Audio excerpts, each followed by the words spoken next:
Good evening sir. तो good evening बालको। फटाफट inform करो, सब लोग ज्वाइन करें। सर पता नहीं कहाँ पे रहते हैं। हाँ, इन्फॉर्म करो जल्दी से। मैं कब से वेट ही कर रहा हूँ। अभी क्लास खत्म हुई है सर, अभी तो एक। हाँ चलो, इन्फॉर्म कर दो, ठीक है ना।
कल क्या पढ़ाए थे वैसे श्रेयांश?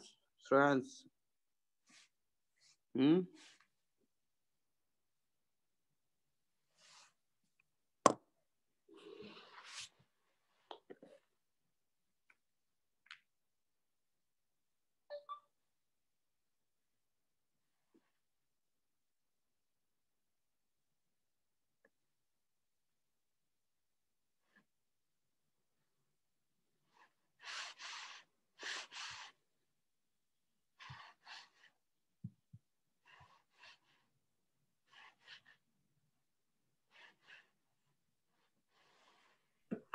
स्टार्ट कर दीजिए, अब तो जिसको आना होगा आ जाएगा।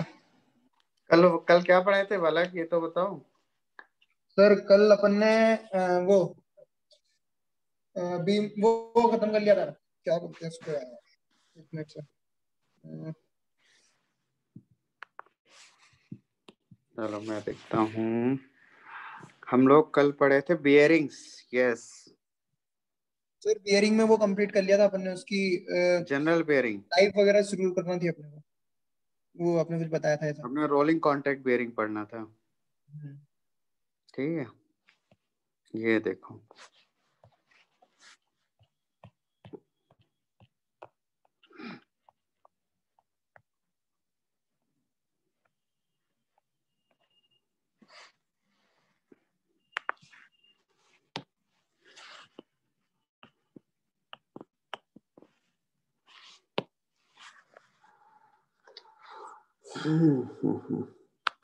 चलो एक आध प्रॉब्लम्स करते हैं, ठीक है तब तक।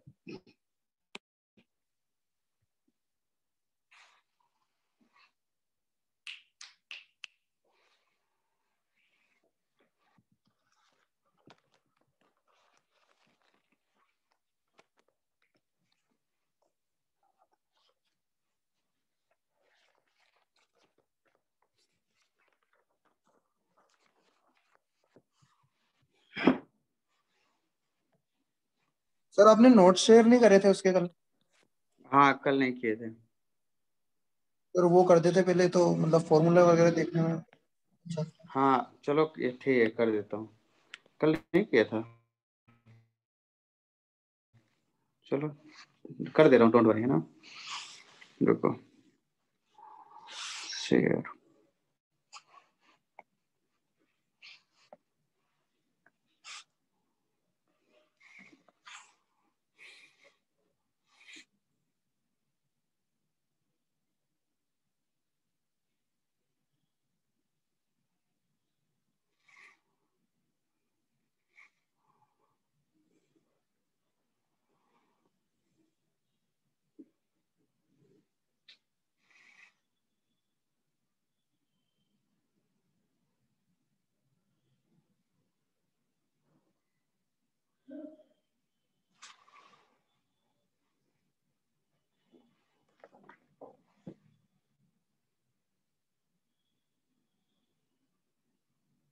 सर कंप्रेस करके डल सकते हैं क्या? No option.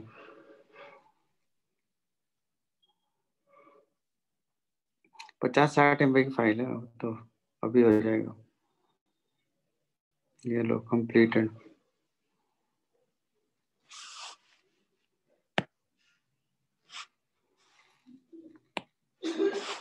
देखो एक प्रॉब्लम है, hydrodynamic general bearing.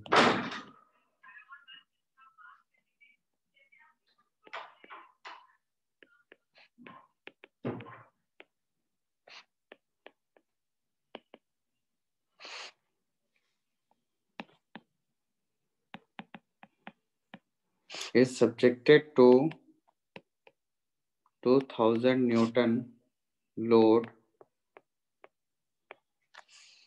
at a rotational speed of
चलो ये बताओ, डेटा एंट्री टाइप क्वेश्चन है, एक बार में करेक्ट आंसर निकाल के बताओ, ठीक है? Yes sir.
सोमरफेल्ड नंबर, ठीक है। मैं देखो फॉर्मूला लिख देता हूँ, चलो।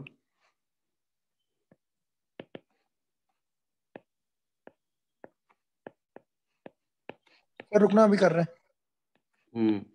ये फॉर्मूला है, ठीक है। हे प्रभु दीनानाथ।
सर 2000।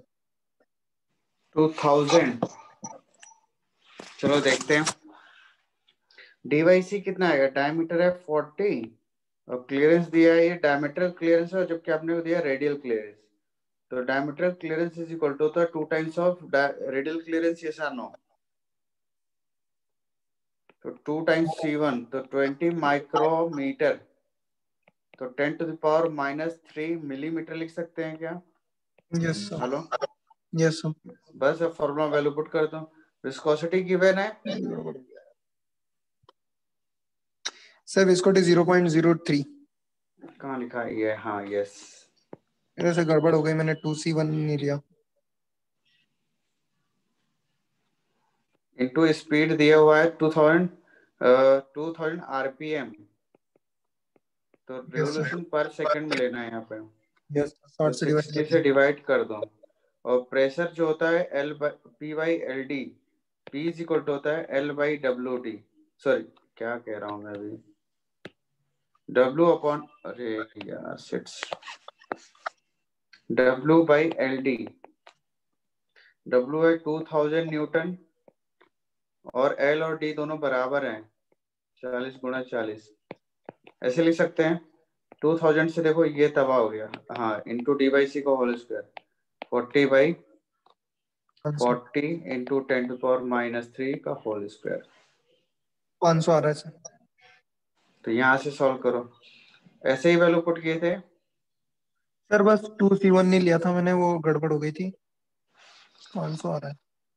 मैं चेक करके बता देता हूँ। तो समर फील्ड नंबर इज 0.8 आएगा वाला, 500 कहाँ से आ रहा है? अरे यार, कहाँ पे गड़बड़ करती है? Calculation mistakes, you got 2 -2.66 marks.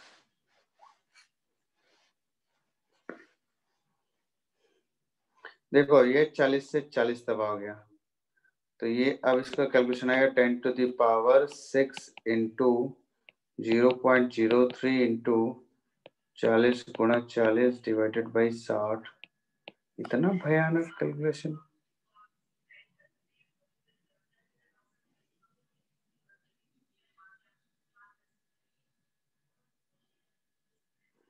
अच्छा, ये मेगा पास्कल में था ना, तो 10⁻6 से यहाँ भी मल्टीप्लाई कर दो,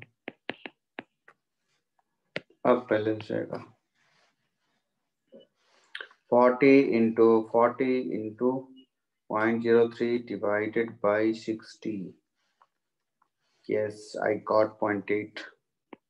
S is equal to 0.8। ये आएगा पल को।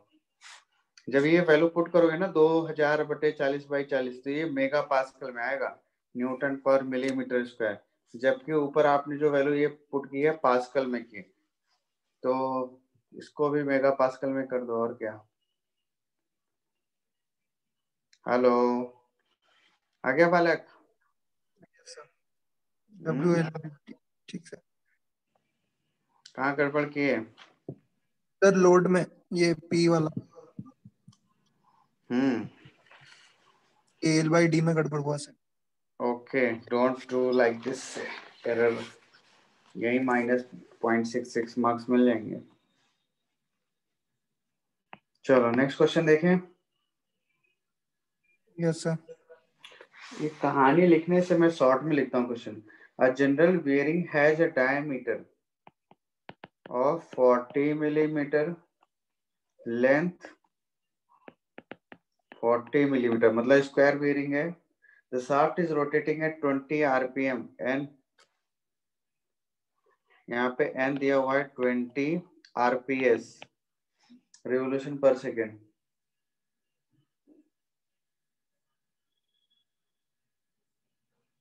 The viscosity of the lubricant is 20 radian per second. ससुर कब से पढ़ा है?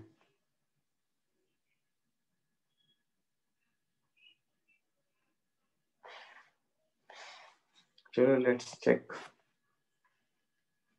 Viscosity of the lubricant दिया हुआ है Z is equal to 20 milli pascal second. The clearance दिया हुआ है ये जितना मान लेते हैं डायमीटरल क्लियरेंस होगा, the loss of torque due to viscosity of the lubricant, TF पता करना है। तो टीएफ क्या होता है बोलो, mu into W into R, है ना। Yes sir. तो चलो म्यू निकालो, म्यू का फॉर्मूला बता देता हूँ, 33/10⁸ Z N prime by P prime into D by C plus K. ये ऐसे बैंगलोर क्वेश्चन है इसलिए उटपटांग लिखा हुआ है। देखो आरपीएस में दे दिया जबकि आरपीएम में लिखना था। 60 का मल्टीप्लाई कर दो और क्या।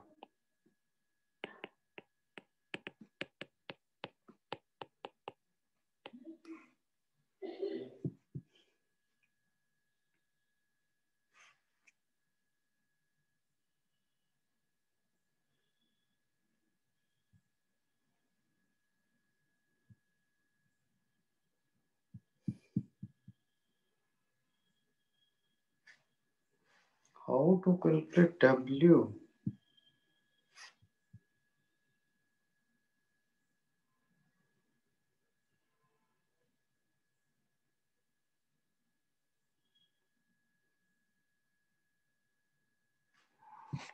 एक और फॉर्मूला आपने फ्लूइड मैकेनिक्स आपने पढ़ा है कि नहीं पढ़ा अभी तक, ये बताओ।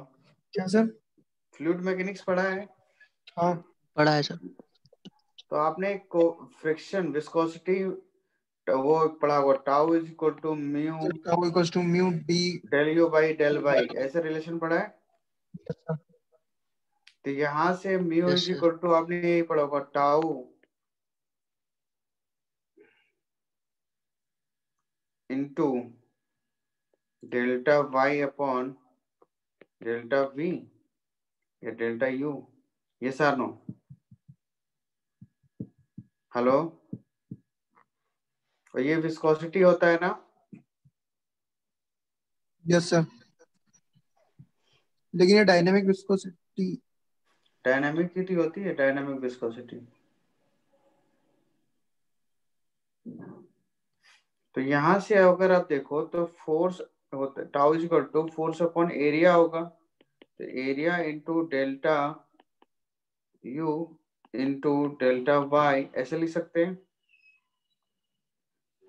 तो यहां से फोर्स निकाल सकते हो क्या, mu into area into delta u upon delta y, बोलो। Yes sir. म्यू दिया हुआ है 20 मिली, क्या लिखा मिली पास्कल, 20 10⁻³ कर दो पास्कल सेकेंड आ जाए, इंटू एरिया क्या होगा यहाँ पे projected area D into L that is 40 into 40, और रिवोल्यूशन पर सेकेंड इस स्पीड से घूम रहा है तो वेलोसिटी हम लिख सकते हैं v equal to R omega, yes or no. तो 20 इंटू रिवोल्यूशन पर सेकेंड में दिया तो 20 का मल्टीप्लाई कर दें, yes or no. Sir divided by radial clearance.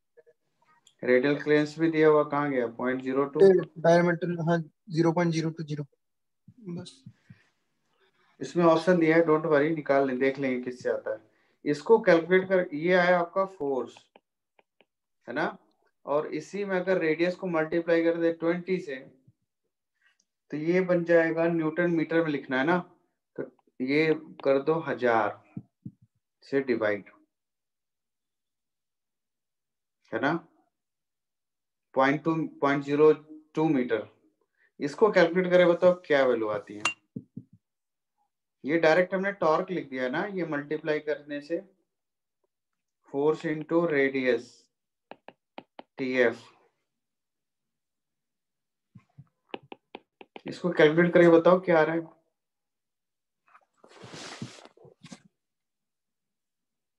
12800। पूरा न्यूटन मीटर में, हाँ इतनी तो वैल्यू नहीं है, ऐसा कैसा आ गया, गलत कैलकुलेशन बालक। 40 into 40 into 20 into 20 into 32 20 100 divided by 0.02 और divided by 10 to the power 6 640 करीब करीब पहुंच तो गया मैं, बट स्टिल रॉन्ग। ये नहीं है भाई। एक बार मैं फिर से लिखता हूँ, फोर्स पहले निकाल लेता हूँ। तो म्यू दिया हुआ मिली पास्कल सेकेंड। अभी सला मिली है कि मेगा है, मैं क्या पता, क्वेश्चन में भी गलती कर दिया कितना। मिली पास्कल सेकेंड तो मार्क्स ना पड़े कभी भी कहीं। चलो मैं चेक कर लेता हूँ ना, नो इशू। 15 नंबर क्वेश्चन का, यस। चलो देखो, F is equal to, formula तो हमारा करेक्ट है, mu into area into delta U कौन डेल्टा वाई। अब 1 by 1 पहले लिखते हैं। तो म्यू इज इक्वल टू दिया है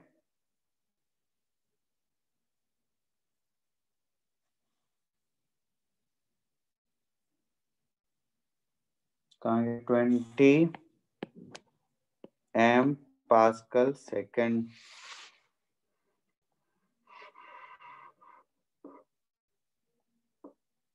यहाँ पे म्यू अलग लिखा है, वहां में म्यू अलग लिखा है। What the hell is this? इसीलिए तो क्वेश्चन गलत है।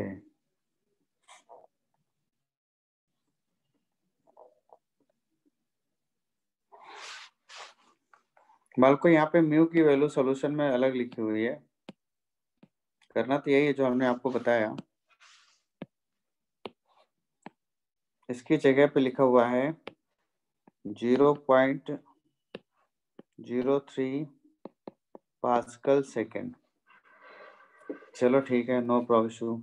एरिया तो आपको वही प्रोजेक्टेड एरिया आएगा, ये सानो। और इसमें ऐसा है देखो, एक ये शाफ्ट है, एक्चुअली ये फ्लूइड मैकेनिक्स का क्वेश्चन है ना, ये हमारे डिजाइन का नहीं है। ये बेयरिंग है, ठीक है, और यहाँ पे ये क्लियरेंस दिया हुआ है।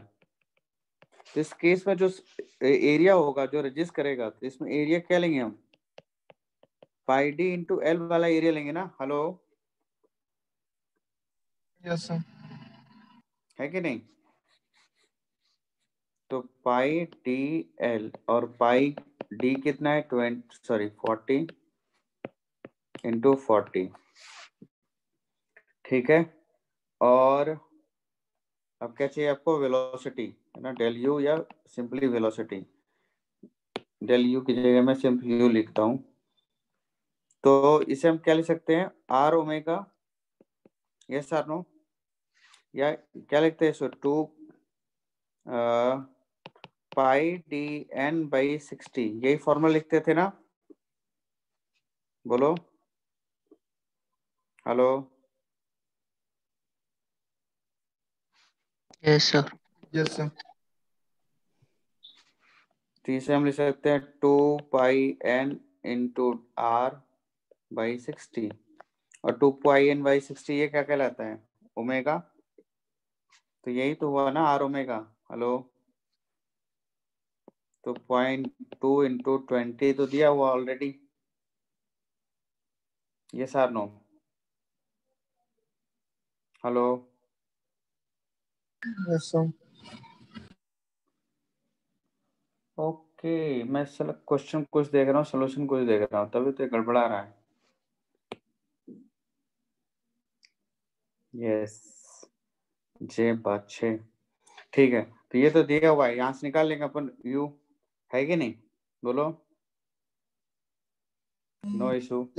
और बस ये थोड़ा सा मैं इसको रेक्टिफाई कर दूं, 0.2 की जगह 0.3 है ये, सॉरी 0.2 ही आएगा। ये 20 मिली पास्कल सेकेंड, वो करेक्ट लिखा था, 20 मिली पास्कल सेकेंड, या फिर 0.2 पास्कल, 0.02 पास्कल सेकेंड, ऐसे लिख सकते हैं क्या?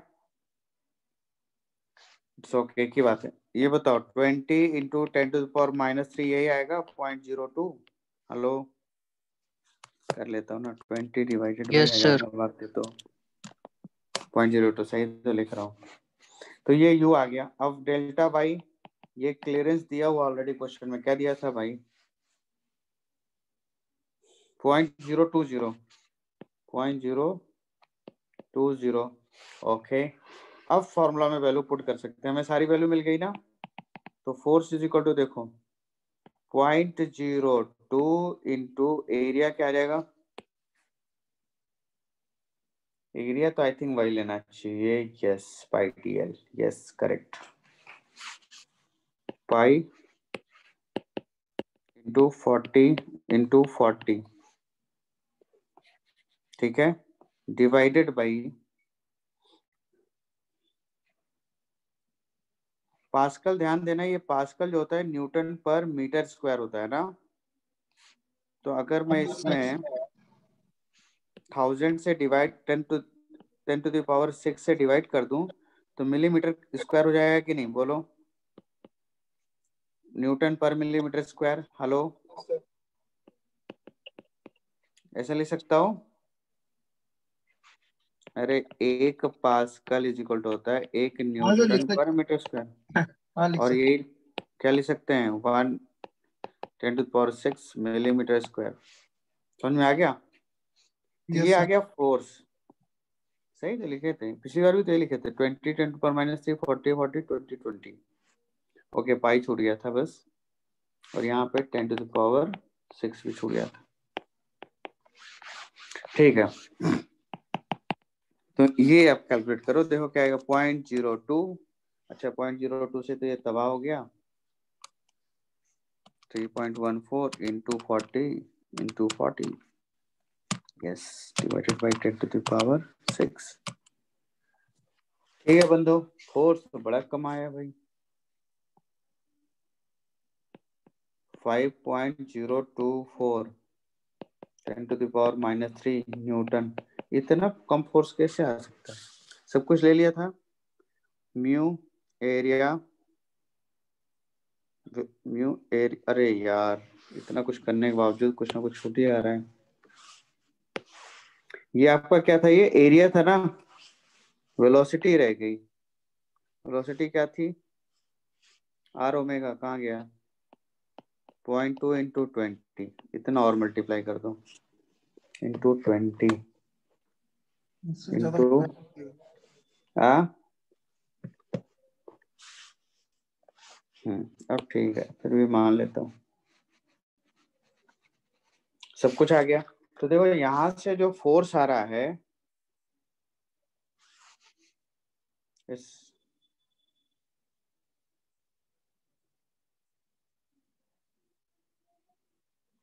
पॉइंट, कैलकुलेशन आप लोग कर रहे हो नहीं कर रहे हो? सिर्फ मैं ही कर रहा हूँ।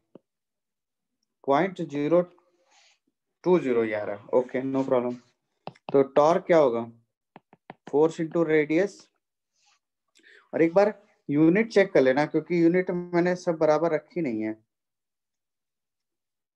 ना।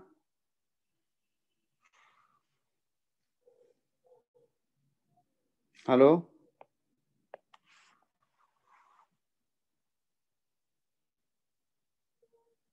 Hello, yes sir. Yes sir.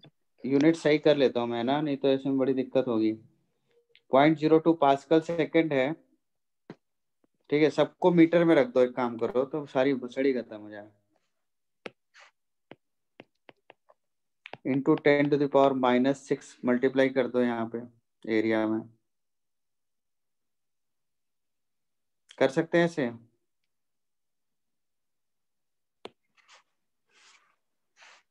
क्योंकि इतना कम फोर्स कैसे आ सकता है, इम्पॉसिबल। कहीं कोई यूनिट में मिस्टेक हुई है।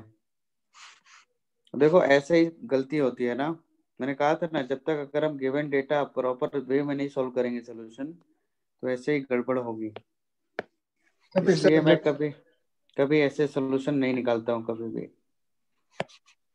है ना। बस ये थोड़ा सा जब भी क्वेश्चन आएगा ना बियरिंग्स के, तो ये थोड़ा दिमाग लगाना पड़ेगा तुम्हें ना, क्योंकि जो हमने बियरिंग के डिजाइन में पढ़ा है वहां पे विस्कोसिटी की वजह से ही रेजिस्टेंस आता है। लेकिन देखो यहाँ पे जो मैकिस ब्रदर का सॉल्यूशन था, इसे हम अप्लाई नहीं कर सकते, है ना। क्यों नहीं कर सकते? क्योंकि डब्ल्यू नहीं दिया, प्रेशर नहीं दिया हुआ है। करेक्ट है, बोलो। सर वेलोसिटी कितनी रखी थी आपने? मैं एक बार शुरू से बताता हूँ पूरा प्रॉब्लम, ठीक है ना। यस। ये फ्लूइड मैकेनिक्स का प्रॉब्लम है। अगर आपने फ्लूइड मैकेनिक्स पढ़ा हो, न्यूटोनियम फ्लूइड का कॉन्सेप्ट, तो वहां पे आपने ऐसी प्रॉब्लम्स की होगी। Yes sir. ये लेंथ एल है, ठीक है। तो इसका जो एरिया आएगा वो आएगा पाई डी एल, ठीक है। और पाई डी कितना है? 40 इंटू एल कितना है? 40। और ये मिलीमीटर है, 10⁻⁻6 से मल्टीप्लाई कर दे तो मीटर स्क्वायर आ जाएगा एरिया, ठीक है। अब देखो, फॉर्मूला आपने पढ़ा कि ये होता है म्यू इंटू एरिया इंटू क्या था ये? Into U. Mu into area into U upon delta Y clearance, यही होता है, बोलो। ये formula tau is equal to mu del U by del Y, ये रिलेशन है न्यूटोनियम फ्लूइड का, है ना। कोई अगर इस रूल्स को फॉलो करे कोई फ्लूइड, तो उसे हम न्यूटोनियम फ्लूइड कहेंगे, है ना। करेक्ट है। तो mu into del U by del B, तो यहाँ से आपने देखा तो टाउ जो होता है वो फोर्स अपॉन एरिया होगा, तो एरिया जाके मल्टीप्लाई हो तो mu into V into area upon del Y. और जो वेलोसिटी होगा, करेक्ट, तो वेलोसिटी क्या लिख सकते हैं? पाई डी एन बाई 60 रख दो इसे। पाई डी एन बाई 60, चलो आपके ये भी कर देता हूँ। तो पाई डायमीटर है यहाँ पे 40 मिलीमीटर, है ना। और यहाँ पे आरपीएस में पर दिया है, सेकंड में आ जाएगी। आरपीएस, तो 60 से मल्टीप्लाई कर दूं और 60 से डिवाइड कर दूं तो सब बराबर हो जाएगा, नो इशू, ठीक है। तो ये आ जाएगा। और ये किस यूनिट में आया? मिलीमीटर पर पर सेकंड में, सेकंड में आ जाएगा। ठीक है। तो मीटर में करो तो कितना आएगा ये, बोलो। 800 पाई इंटू 10⁻³ मीटर पर सेकंड, ऐसे लिख सकता हूँ, बोलो। यस। और क्लियरेंस दिया हुआ है इसे, तो एज इट इज रख दो। क्लियरेंस इज इक्वल टू क्या है?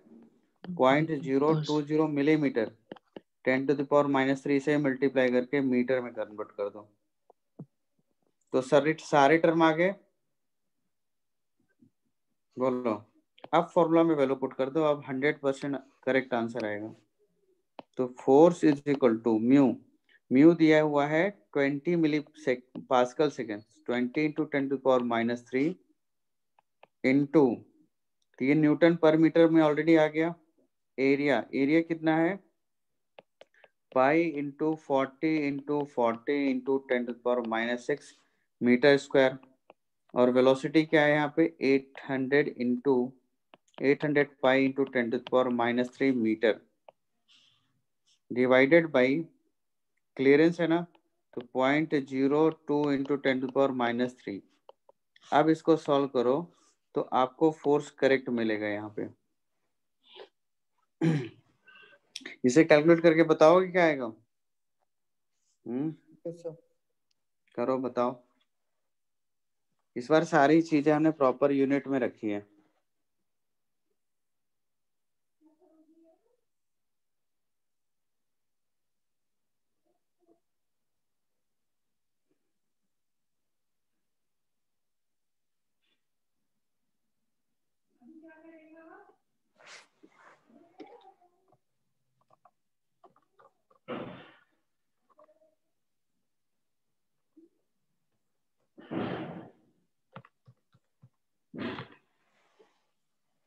ये 2 न्यूटन के आसपास आएगा कुछ, देखो आ रहा है क्या?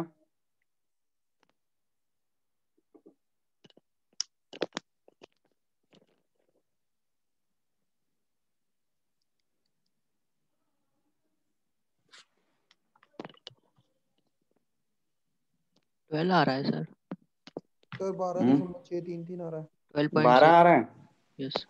अब क्या छूट गया? सर देखो उसमें वेलोसिटी सही लिखी है, चेक कर लो 1/1 पाई डी एन बाई 60, ठीक है। और डेल्टा वाई भी सही है। एरिया चेक कर लो, यही है।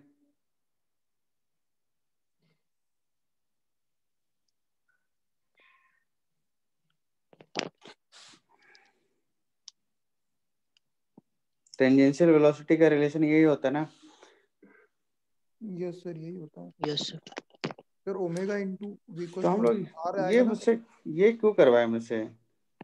यहाँ सर तो हम डायरेक्ट कर सकते थे ना, हमें वो दिया ना और ये रेडियन ये अच्छा, यस, ये रेडियन पर सेकंड दिया हुआ बालक, यही तो, तभी तो गड़बड़ हो रहा है। ये जो दिया ओमेगा हुआ है। है ये आपको 20 रेडियन पर सेकंड दिया हुआ है, तो मतलब सर ये ये ओमेगा ओमेगा, थी। ओमेगा है ये।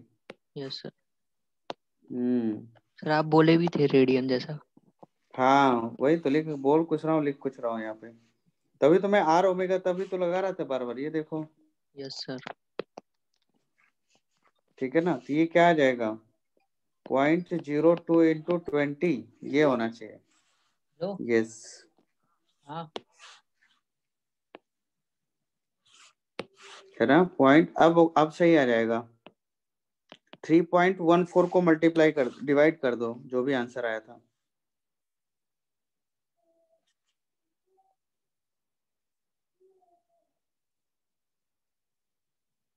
बोलो, हेलो।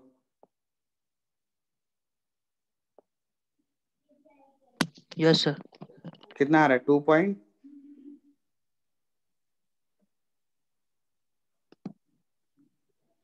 उसमें जो भी आंसर आया था उसमें 3.14 को डिवाइड कर दो बस, है ना।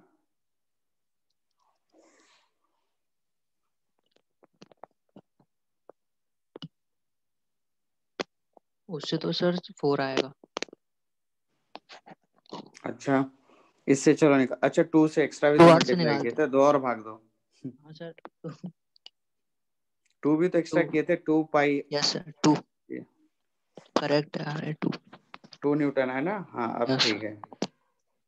ये एक तो ये मिस्टेक कर रहे थे, है ना, जबकि मैं कह भी रहा हूँ कि आर ओमेगा होगा, फिर भी गलत लिख दिए। तो एक तो ऐसी प्रॉब्लम है ना, ये जानबूझ के ऐसा क्वेश्चन दिया था, दुनिया भर के 50 यूनिटें पर चेंज करवा दिया। ठीक है, सर ये तो उसी का फ्लूइड का है क्वेश्चन। ये फ्लूइड मैकेनिक्स का पता है मुझे, क्वेश्चन है फ्लूइड यस सर। मैकेनिक्स का ये। वो मुझे पता चल गया था जब फोर्स नहीं दिया ना इसमें, इसने ना तो डब्ल्यू को दिया था, ना आरपीएम दिया, और यहाँ पे जेट मिली पास्कल सेकंड में दिया, जबकि इतना होता ही नहीं है कभी भी वहां पे, है ना। तो तभी पता चल गया था कि यहाँ का क्वेश्चन नहीं है। तो ठीक यस है, सर। तो बस ये ध्यान देना, इस केस में एरिया ये लोगे, और अगर यहीं पे हमारा जनरल बेयरिंग होता अगर, तो हम एरिया क्या लेते, projected area, D into L, correct. तो फ्रिक्शनल टॉर्क अब क्या हो जाएगा, फोर्स इंटू रेडियस, तो 2 इंटू रेडियस कितना होगा, 40 मिलीमीटर डायमीटर है, तो मीटर में कितना आएगा, 0.02, ये सर नो, तो 0.04 न्यूटन मीटर, ये टॉर्क, फ्रिक्शनल टॉर्क आएगा। Yes sir. ये थी कहानी भैया, इतना टाइम वेस्ट कर दिया बताओ। एफएम का क्वेश्चन था ना फ्लूइड मैकेनिक्स का, और वो मैं राडार में नहीं था, हालांकि इतना तो पता ही है कौन कहाँ चीज क्या होती है।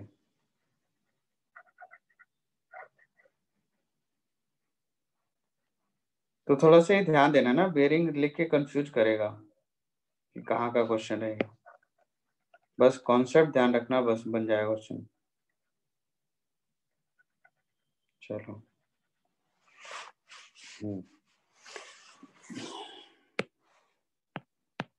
नेक्स्ट एक आध क्वेश्चन और बताओ कि कर लोगे।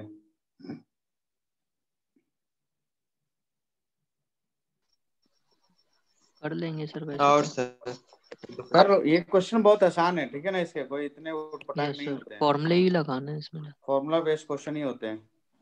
देखो एक मैं डिफरेंस बता देता हूँ, लुब्रिकेशन के बारे में बता दूं।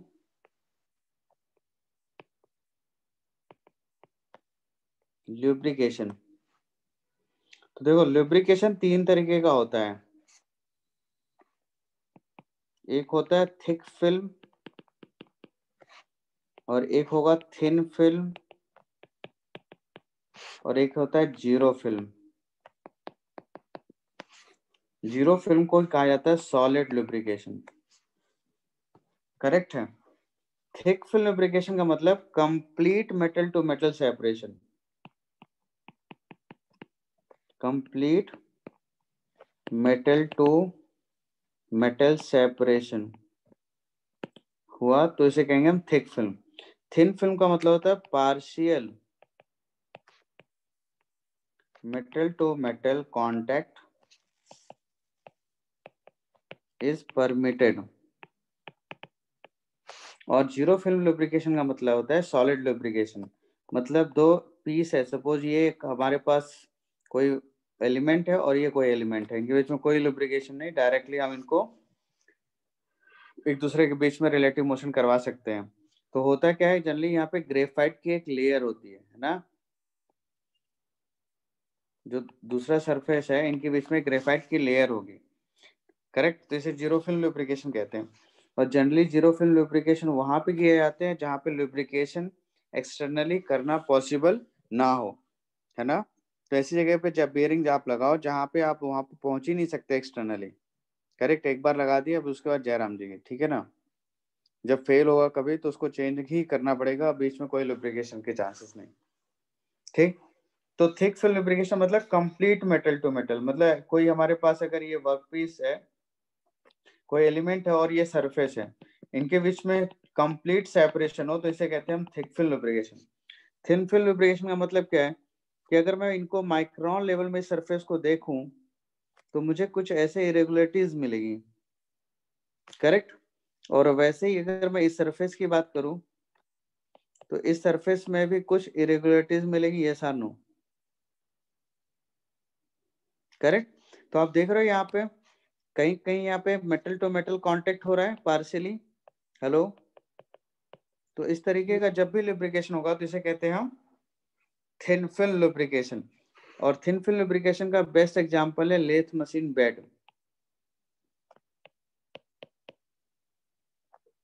करेक्ट। लेथ मशीन बेड, उसमें देखा होगा ना, कैरेज को लेथ मशीन बेड के ऊपर स्लाइड कराते हैं, उनके बीच में लुब्रिकेंट बहुत लाइट लुब्रिकेंट होता है ऑयल के फॉर्म में, ये सर नो, हेलो, समझ में आया कि नहीं दोस्तों। इसके अलावा भी मैं बताऊंगा एक हाइड्रोडायनामिक लुब्रिकेशन भी होता है, तो पहले इसको देखते हैं। अब थिन फिल्म लुब्रिकेशन की अगर मैं बात, सॉरी थिक फिल्म की अगर मैं बात करूं, यहाँ पे दो तरीके का होगा, एक हाइड्रोडायनामिक होगा, हाइड्रोडायनामिक, और एक होता है हाइड्रोस्टैटिक, हाइड्रोडायनामिक एंड हाइड्रोस्टैटिक। अब हाइड्रोडायनामिक एंड हाइड्रोस्टैटिक की मैं सेपरेटली अगर डिफरेंस की बात करूं,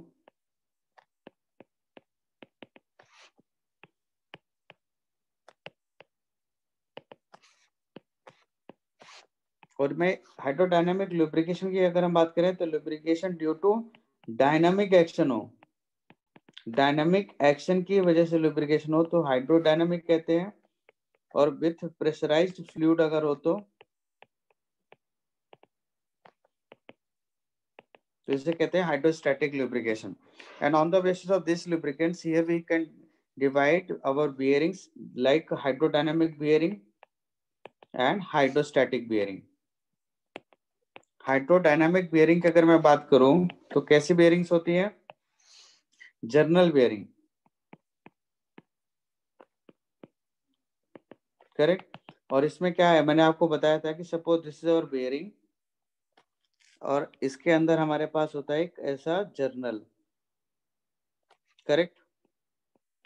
और दोनों में सेंट्रिसिटी होती है इनिशियली, लेकिन आप इसमें लुब्रिकेंट भर दो, करेक्ट है। अब चूंकि जब ये शाफ्ट रोटेट होगा तो यहाँ पे लुब्रिकेंट एक डायनामिक एक्शन अप्लाई करके एक ऐसा फोर्स अप्लाई करता है, करेक्ट है। And because of this force this eccentricity gets concentric, और फिर ये कॉन्टिन्यूस ऑपरेशन होगा। तो यहाँ पे जो लुब्रिकेशन हो रहा है कॉन्टिन्यूस, यहाँ पे फोर्स एक्ट होगा कि नहीं, ड्यू टू डायनामिक एक्शन या वेजिंग एक्शन भी बोलते हैं, करेक्ट। जबकि हाइड्रोस्टैटिक लुब्रिकेशन में क्या होता है कि अगर हमारे पास सपोज ये बेयरिंग है, ये हमेशा कॉन्सेंट्रिक बेयरिंग्स होंगे, करेक्ट। और यहाँ पे जो लुब्रिकेंट वो एंट्री कराया जाता है with the help of pump.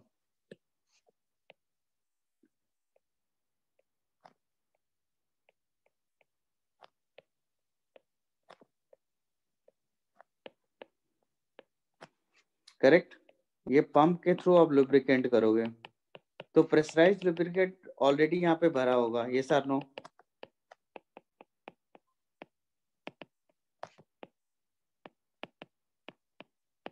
Correct, तो इसे कहते हैं हम हाइड्रोस्टैटिक बेयरिंग्स। तो समझ में आ गया? हेलो हेलो, आवाज आ रही है बाल को? Yes sir.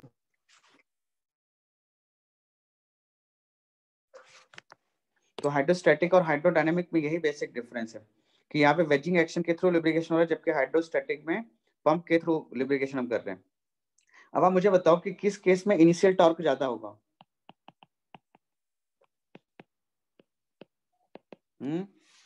हाइड्रोडायनेमिक में या हाइड्रोस्टैटिक में?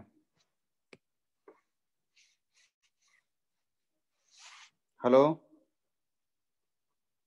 तो देखो डायनामिक में। हाइड्रोडायनेमिक में initially metal to metal contact होता है, यस सर। इसकी वजह से यहाँ पे इनिशियल टॉर्क ज्यादा होगा।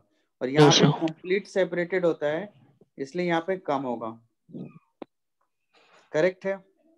Hello, yes sir. यहाँ पे शाफ्ट कैसे होते हैं? Shaft and bearings both are eccentric होते हैं, ये सर नो। जबकि यहाँ पे क्या होते हैं? कॉन्सेंट्रिक। करेक्ट।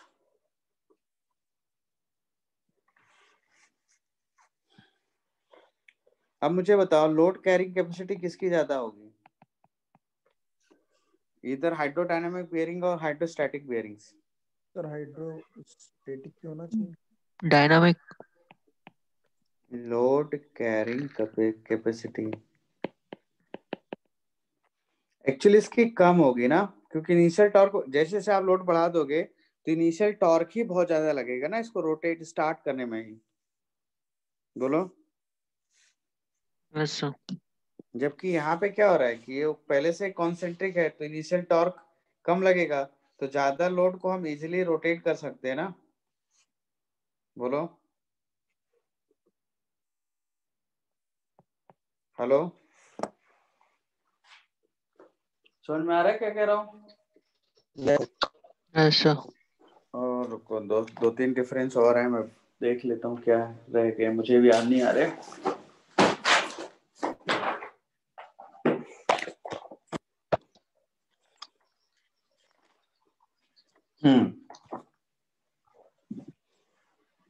देखो, जो हाइड्रोडायनामिक बेयरिंग होती है, it is suitable for high speed, ये सर नो। Yes sir. क्योंकि जितना ज्यादा स्पीड से आप घुमाओगे उतना वेजिंग एक्शन प्रॉपरली हो पाएगा, ये सर नो। जबकि ये एनी स्पीड के लिए सुटेबल है, क्योंकि इनिशियल टॉर्क बहुत कम है, ये सर नो।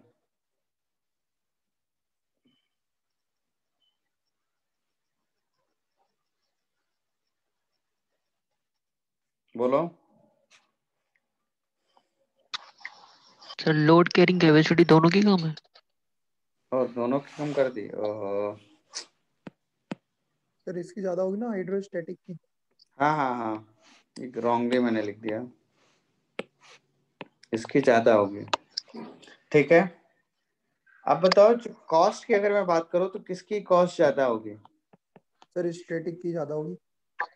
यस, क्योंकि यहाँ पे आपको पंप वगैरह एक्स्ट्रा जुगाड़ लगाने पड़ेंगे ना। Yes sir. करेक्ट, तो ये बेसिक डिफरेंस थे, समझ में आ गए? याद रखोगे? तो यहीं पे हम यस सर। करते हैं अब समापन इस जनरल बेयरिंग का। ठीक है बंदो, बाकी आप लोग प्रॉब्लम सॉल्व कर लेना। अब general bearing and anti friction bearing में क्या डिफरेंस होगा, ये देख लेते हैं। सर इसमें रोलिंग फ्रिक्शन आ जाएगा। और इसमें स्लाइडिंग फ्रिक्शन।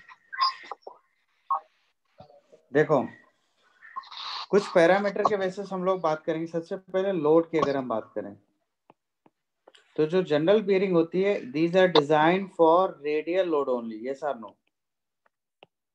Yes sir. जबकि anti friction bearing radial as well as axial दोनों के लिए डिजाइन होती है।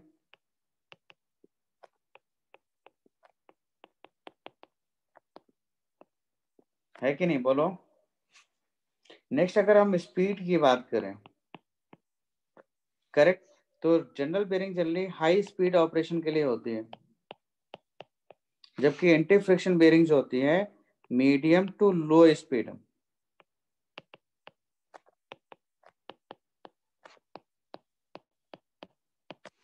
करेक्ट। अब अगर मैं सर्विस की बात करूं, सर्विस की, तो जनरल बेयरिंग्स जनरली यूज की जाती है फॉर कॉन्टिन्यूअस सर्विस के लिए, ये सर नो, क्योंकि हम कूलेंट वगैरह लगा के इसे ठंडा कर देंगे तो आराम से ये ऑपरेट होती रहेगी। जबकि एंटी फ्रिक्शन बेयरिंग्स जो होती है intermittent, yes or no, intermittent operations के लिए हो गए, सर्विस के लिए। हेलो।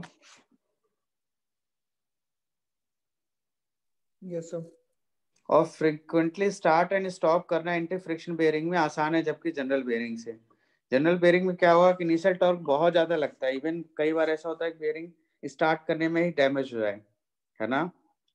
तो अगर एक बार ऑपरेट कर दिया और सक्सेसफुली रन कर गई तो आप उसे रन होने दो, है कि नहीं, चलने दो आप उसको। जबकि एंटी फ्रिक्शन बेयरिंग क्या होती है, यहाँ पे फ्रिक्शन बहुत कम होता है, तो आप इजिली कभी भी स्टॉप और कभी भी स्टार्ट कर सकते हो। अगर मैं कॉस्ट की बात करूं तो कॉस्ट किसकी ज्यादा होगी, जनरल बेयरिंग की या फिर एंटी फ्रिक्शन बेयरिंग की?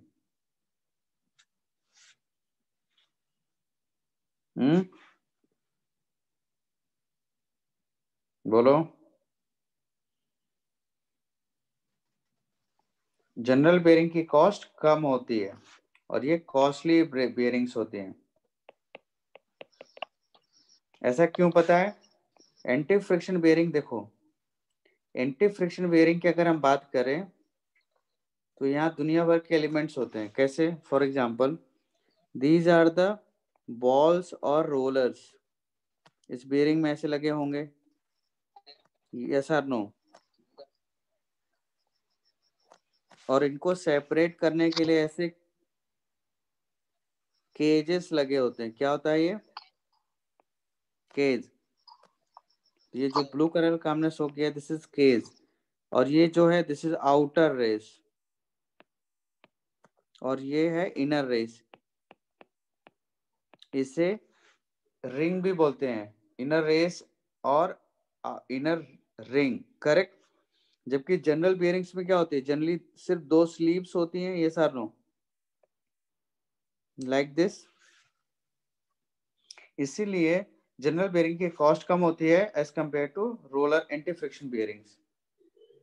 अब अगर मैं स्टार्टिंग फ्रिक्शन की बात करूं, स्टार्टिंग टॉर्क या इनिशियल टॉर्क की, तो किस केस में ज्यादा होगा? ऑब्वियसली जनरल बेयरिंग में ज्यादा होगा और यहाँ पे कम होगा, ये सर नो। हेलो। अगर एक्सियल स्पेस की अगर हम बात करें तो किस में ज्यादा होगा एक्सियल स्पेस? तो जनरल बेयरिंग जनरली क्या होती है, लॉन्ग होती है ना। जबकि एंटी फ्रिक्शन बेयरिंग्स क्या होती है, ऐसी कुछ होंगी, थिक, ये सर नो, बोलो। तो जनरल एक्सियल स्पेस इसमें ज्यादा लगेगा और इसमें लेस। और वहीं पर अगर हम रेडियल स्पेस की बात करें तो यहाँ पे कम होगा रेडियल स्पेस, जबकि यहाँ पे क्या होगा, ज्यादा रेडियल स्पेस हुआ ना। बोलो। Yes sir. अगर मैन्युफैक्चरिंग की बात करें तो इसे सिंपली हम मैन्युफैक्चर कर सकते हैं। मैन्युफैक्चरिंग इज सिंपल, और यहाँ पे कॉम्प्लेक्स होगा क्योंकि आपको बॉल्स बनाने हैं, केजेस बनाने हैं, इनर रेस बनाने हैं, आउटर रेस बनाने हैं, फिर सबको असेंबल्ड करना है ना। तो अल्टीमेटली क्या होगा कि जो एंटी फ्रिक्शन बेयरिंग होगी ये कॉस्ट डिफिकल्ट कॉम्प्लेक्स मैन्युफैक्चरिंग होगी और कॉस्टलियर भी होगी। और मैं अगर लुब्रिकेशन की बात करूं तो यहाँ पे कॉन्टिन्यूस लुब्रिकेशन करते हैं ये सारे, और यहाँ पे कॉन्टिन्यूस लुब्रिकेशन नॉट रिक्वायर्ड।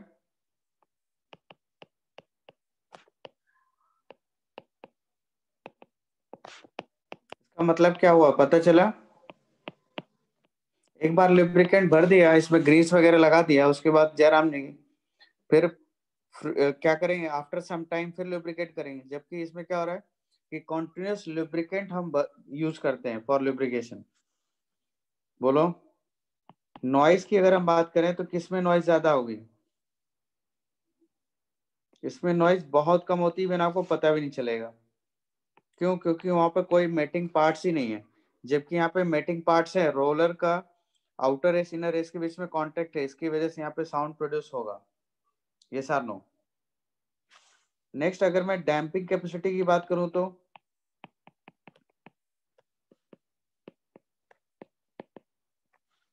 तो आपको डैम्पिंग कैपेसिटी इसमें ज्यादा बेटर मिलेगी ना जनरल बेयरिंग में। बोलो क्योंकि बीच में लुब्रिकेंट भरा हुआ है और ये कुशनिंग इफेक्ट देगा। ये सार नो डैम्पिंग इफेक्ट। जबकि यहाँ देखें तो यहाँ पे कोई ऐसा लुब्रिकेशन नहीं होता, मेटल टू मेटल कांटेक्ट तो हो ही रहा है। ये सार नो। तो पुअर डैम्पिंग इफेक्ट मिलेगा कि नहीं? बोलो अगर हम लाइफ की बात करें बेयरिंग लाइफ्स की तो किसकी ज्यादा होगी? बोलो ऑब्वियसली जनरल बेयरिंग की ज्यादा होगी। क्यों? क्योंकि यहाँ पे मेटल टू मेटल कांटेक्ट नहीं है। ये सार नो फ्रिक्शन नहीं होगा सर, तो नहीं होगा, है कि नहीं? वहां सिर्फ लुब्रिकेंट का फ्रिक्शन होता है, जबकि यहाँ पे मेटल टू मेटल कांटेक्ट है, इसलिए फाइनाइट लाइफ होगी, लेस लाइफ होगी। करेक्ट। अब अलाइनमेंट की अगर हम बात करें, प्रिसाइज अलाइनमेंट की,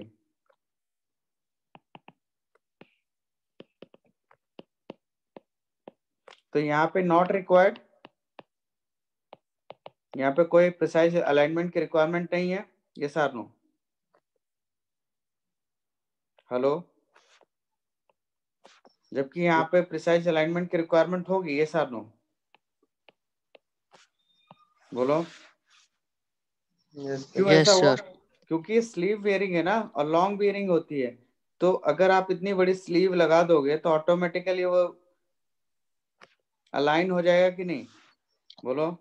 जबकि यहाँ पे क्या हो रहा है, इसकी विड्थ कम होती है और बॉल्स लगी होती हैं, तो हमें properly inner race and outer race को प्रॉपरली फिट करना होता है। अगर ये अलाइनमेंट नहीं हुआ तो बेयरिंग इमीडिएट डैमेज हो जाएगी। करेक्ट।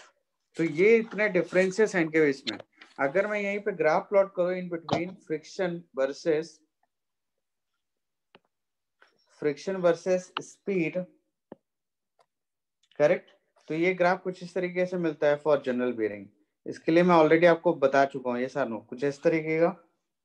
जबकि एंटी फ्रिक्शन बेयरिंग्स की अगर हम बात करें तो ये कुछ इस तरीके से मिलती है।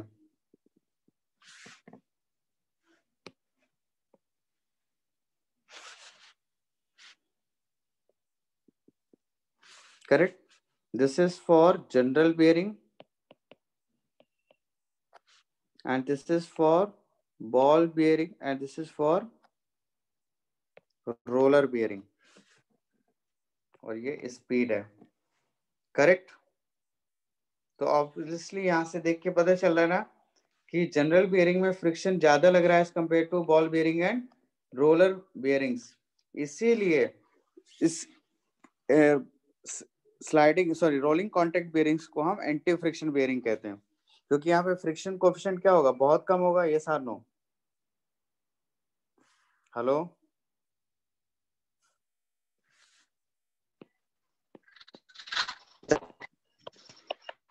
समझ में आया क्या?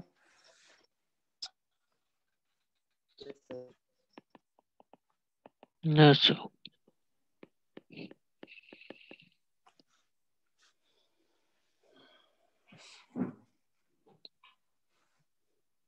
तो ये थी वही कहानी इसकी डिफरेंस की, general bearing and sliding contact bearing and rolling contact bearing.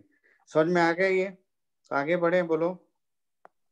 Sir जब हाँ इसमें बोलो। सर ये फ्रिक्शन कम है, मतलब फ्रिक्शन कोफिशिएंट कम है, तो सर एंटी फ्रिक्शन वाले में और उधर फ्लूइड वाले में ज्यादा है, तो फिर उसको ज्यादा डैमेज होना चाहिए। आवाज थोड़ा नजदीक, मोबाइल के नजदीक आके बोलो वाला। सर जनरल बियरिंग में हम्म फ्लूइड फ्लूइड फ्रिक्शन होता है, हम्म और इसमें ये एंटी फ्रिक्शन वाले में आप बोल रहे हैं कि ये जो फ्रिक्शन कोफिशिएंट होता है वो बहुत कम होता है, हम्म।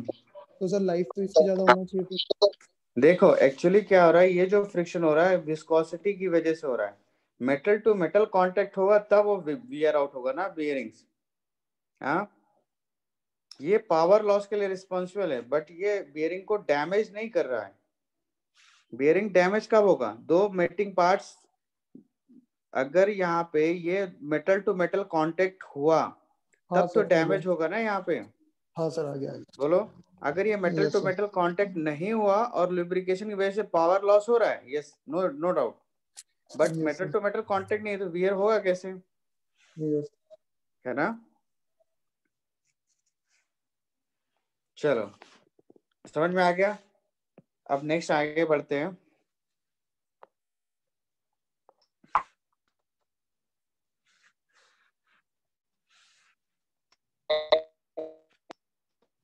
अब हम लोग थोड़ी सी लाइफ की बात कर लेते हैं, life of anti friction bearings. Anti friction bearings, ठीक है। तो सबसे पहले देखो designation of anti friction bearing.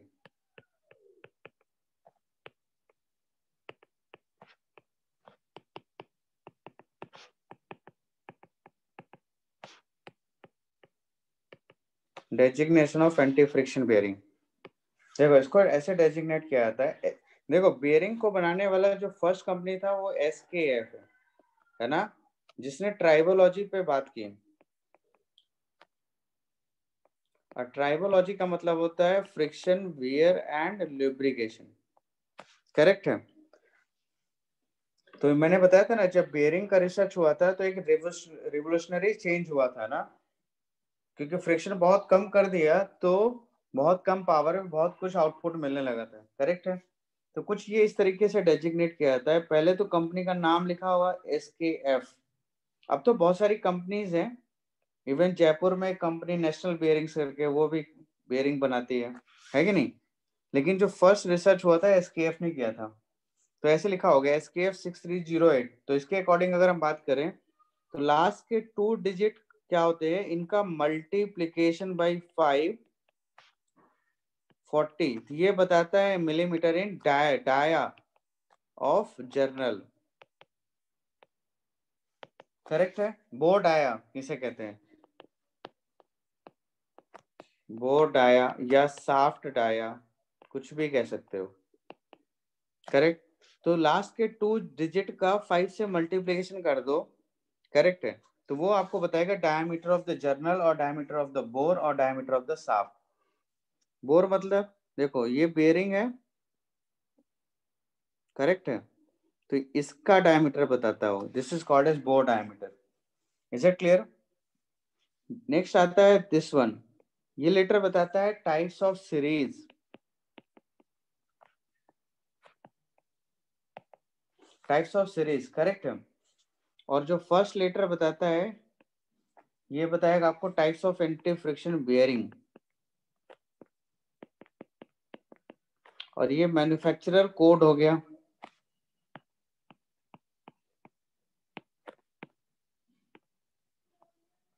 Correct.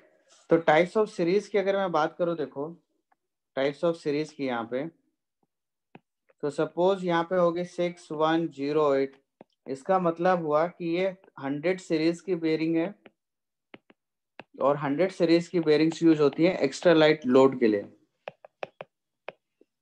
Correct. वहीं पे 6208, ये 200 सीरीज की हो गई, इसका मतलब है लाइट लोड, करेक्ट। फिर 300, करेक्ट। 400, 500, करेक्ट है। तो इसका मतलब हुआ लाइट, फिर ये मीडियम, फिर ये हैवी, फिर ये होगा एक्स्ट्रा हैवी।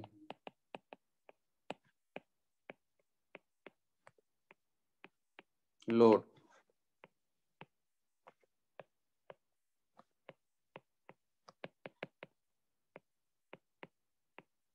करेक्ट। तो इस तरीके से बेरिंग्स को डेजिग्नेट किया जाता है। Yes or no? समझ में आ गया बंधु?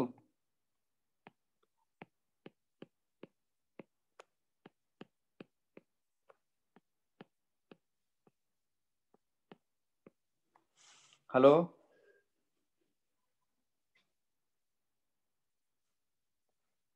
Yes sir.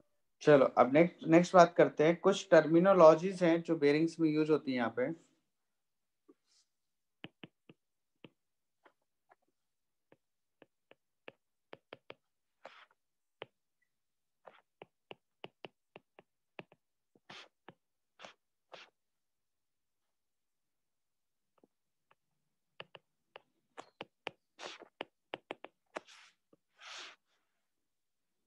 जैसे फर्स्ट है, देखो, एक आता है इक्विवेलेंट लोड, पीई से डिनोट करते हैं। This is called as equivalent load. और ये पी क्या कहलाता है? You can see here, P is nothing but this is S times X into V into F R plus Y into F A, where F R is called as radial load, F A is called as axial load, correct. X जो होता है ये radial load factor होता है, correct है? Hello, hello, yes sir. Radial load factor. और जो Y होता है वो आपका एक्सियल लोड फैक्टर होता है। और यहाँ पे एस जो है ये सर्विस लाइफ को बताता है। और इसको चलो मैं बाद में बताता हूँ, पहले मैं बता दूं आपको वी क्या है। V is nothing but this is called as race relation, race rotation factor,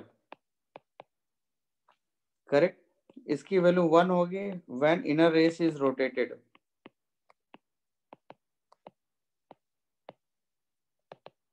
वहीं पे अगर आउटर रेस रोटेट हो रहा हो तो 1.2 होगी इसकी वैल्यू। इसका मीनिंग क्या है मैं अभी आपको बताता हूँ, ठीक है?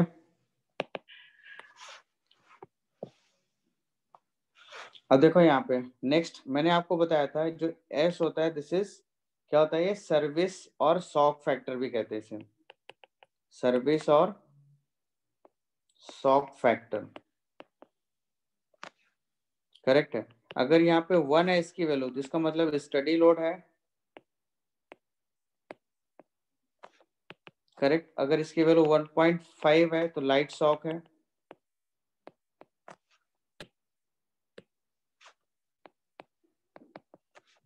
करेक्ट। वहीं पे इसकी वैल्यू अगर 2 है तो इसका मतलब है मॉडरेट शॉक।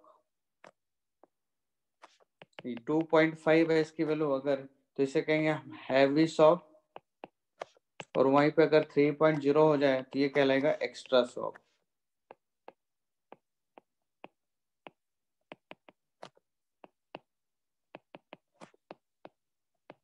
समझ में आया? Hello, correct. अब देखो ये मैं थोड़ा सा आपको बता दूं, रेस रोटेशन कई बार क्या होता है कि हमारा सपोज ये बेयरिंग है,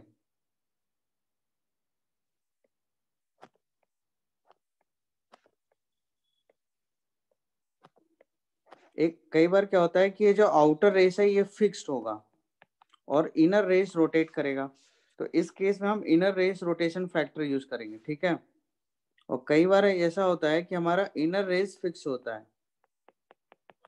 और आउटर रेस रोटेट होगा, करेक्ट। अब मोस्टली आउटर रेस रोटेट होता है, मोस्टली, है ना?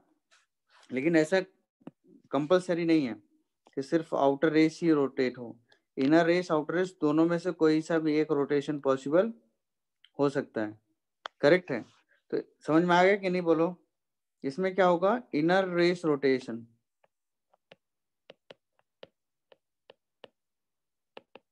और इसमें आउटर, यस और नो? तो आउटर रेस रोटेशन के केस में हम फैक्टर क्या यूज करेंगे, 1.2। हेलो, तो समझ में आ गया दोस्तों? तो इस इक्वेशन में आप जो भी लोड एक्ट हो रहा है तो उनके हिसाब से हम सारे फैक्टर्स को कंसिडर करके इक्विवेलेंट लोड कंसिडर कर लेंगे। उससे पता चल जाता है कि हमें कौन सी बेरिंग चाहिए। सपोज आपका एक्सियल लोड 0 लग रहा है टोटली, करेक्ट है? तो इस केस में हम लोग बॉल बेरिंग्स यूज कर लेते हैं, करेक्ट है? अगर कहीं पे एक रेडियल के साथ साथ एक्सियल लोड लग रहा हो तो फिर हम रोलर बेरिंग यूज करेंगे, करेक्ट? Hello, yes sir. समझ में आया कि नहीं? तो डिफरेंट यस ये सर। ऑपरेटिंग कंडीशंस आपको यहाँ पे दे दी गई है, तो उनके बेसिस पे हम बेरिंग्स को सेलेक्ट करते हैं कि whether we use ball bearing. अब बॉल बेरिंग में भी बहुत सारी बेरिंग्स हैं, deep groove ball bearing, self align ball bearing, double row ball bearing, single row ball bearing, है ना? ऐसे दुनिया जहान की बेरिंग्स आती हैं। ऐसे रेडियल लोड में भी बहुत सारी बेरिंग्स है, सॉरी उसमें टेप रोलर बेरिंग में टेपर रोलर है, एक्सियल रोलर है, सिलेंड्रिकल रोलर जिसे कहते हैं, या टेपर रोलर है, या स्फेरिकल रोलर है ना? तो ऐसे बहुत सारी वेराइटीज की आती है, तो उनको हम सेलेक्ट करते हैं on the basis of these factors. Is it clear? अब एक दूसरा टर्म है that is cubic mean load, cubic mean load, and it is represented by PM. Cubic mean load का क्या मतलब है? देखो, कई बार होता है क्या है कि सपोज जो हमारा ऑपरेशन है, जैसे अब बाइक का ही एग्जांपल ले लो, तो आप कुछ स्पीड, कुछ आप फर्स्ट गियर में अपनी बाइक को ऑपरेट करोगे, यस और नो? हेलो, बोलो, समझ में आ रहा है क्या कह यस रहा हूँ सर। मैं? सपोज हम कुछ यहाँ इस एक्सिस में हम टाइम और इस एक्सिस में हम लोड को रिप्रेजेंट कर रहे हैं, ठीक है? तो सपोज हमने इस एफ एक्सियल लोड में हमने अपने ऑपरेशन को 2 मिनट तक हम बेरिंग्स को यूज किए, है ना? मतलब कोई मशीन है जिसमें एक्सियल लोड एक्ट हो रहा है, 2 मिनट्स तक यूज करें, फिर उसके बाद हो सकता है कि 2 मिनट और रेडियल लोड के साथ भी यूज करें और एक्सियल लोड दोनों ही एक्ट हो, यस और नो? यह हो सकता है कि इसके बाद हम 1 मिनट और ऑपरेट करें इस मशीन को with radial load, with same radial और with different radial load, yes और नो? हेलो, मतलब कहने का मतलब है कि डिफरेंट लोडिंग कंडीशन में डिफरेंट टाइम तक हम इसको यूज करते हैं, यस और नो? हेलो, समझ में आ रहा है दोस्तों क्या कह रहा हूं मैं? Yes sir. या चलो रेडियल लोड एक्सियल लोड आपको समझ में नहीं आ रहा है, तो मान लो कि कोई सा भी लोड लग रहा हो, तो सपोज आपने 5 मिनट तक किसी एक पर्टिकुलर सपोज 100 न्यूटन लोड पे ऑपरेट किया, है ना? जैसे आप टर्निंग ऑपरेशन कर रहे हो, ठीक है? तो सपोज आपने 1 मिलीमीटर का डेप्थ ऑफ कट लेके टर्निंग ऑपरेशन परफॉर्म की और इसमें टाइम लगा 5 मिनट, ठीक है? फिर हो सकता है उसके बाद आपने 2 मिलीमीटर का डेप्थ ऑफ कट ले लिया हो और फिर 2 मिनट तक ऑपरेट किए हो। तो जैसे जैसे आप डेप्थ ऑफ कट बढ़ाओगे तो वैसे वैसे आपका लोड बढ़ेगा, और डेप्थ ऑफ कट घटाओगे तो लोड घटेगा। तो कोई एक पर्टिकुलर मशीन जो होती है वो डिफरेंट लोड में काम करती है ना? तो अगर सपोज कोई मशीन 1 घंटे चली, तो 1 घंटे के ड्यूरेशन में हो सकता है 5 मिनट वो 10 किलो न्यूटन पे लोड चली हो सकता है 5 मिनट वो 1 किलो न्यूटन पे ही चली हो सकता है कि 10 मिनट वो 3 किलो न्यूटन पे चली हो। तो डिफरेंट टाइम पे डिफरेंट लोड पे मशीन ऑपरेट होती है, सर नो? तो जब भी ऐसी कंडीशन आती है तो हम क्या करते हैं कि क्यूबिक मीन लोड कैलकुलेट कर लेते हैं, and this cubic mean load is nothing but cube root of PE1 square into N1 plus PE square into, sorry square मैं कर रहा हूँ, this is cube not square, sir cube. Correct? This is cube plus and so on divided by क्या होगा,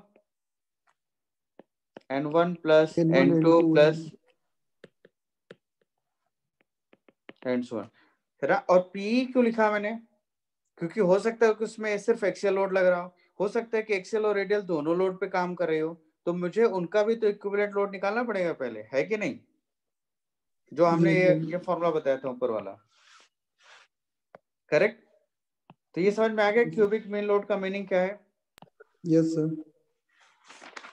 चलो next आता है life of anti friction bearing. ये इंपॉर्टेंट टॉपिक है ना, life of anti friction bearing. तो लाइफ होती क्या है पहले मैं आपको बता दूं। देखो, it is defined as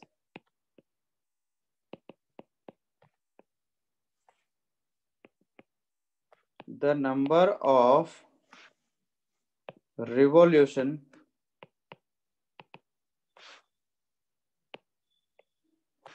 that a bearing has undergone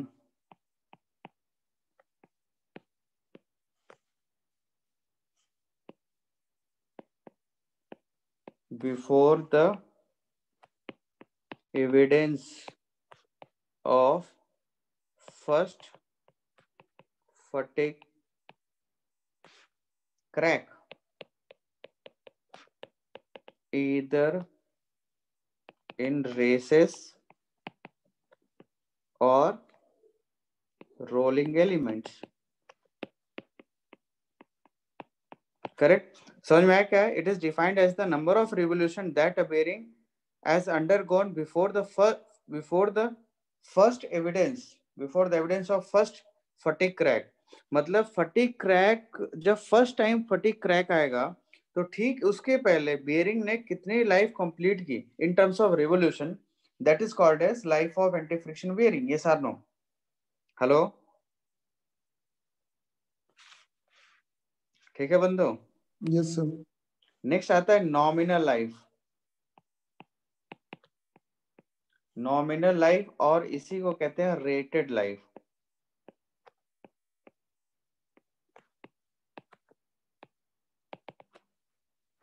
और ये रेटेड लाइफ जो होगा वो L90 का मतलब होता है 90% रिलायबिलिटी। इसका मतलब है 90% life at 90% reliability. Yes or no?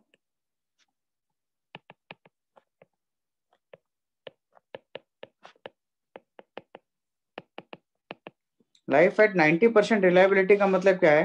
देखो यहाँ पे हमारा एक लाइफ, हमने अनलिमिटेड लाइफ की अगर हम बात करें,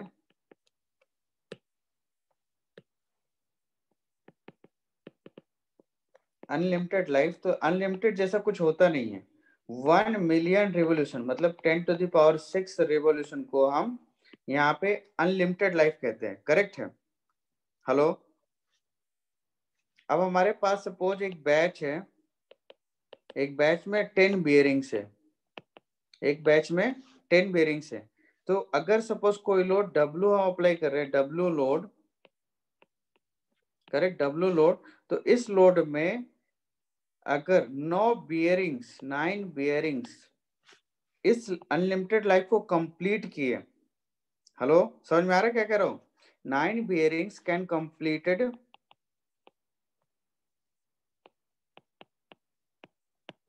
completed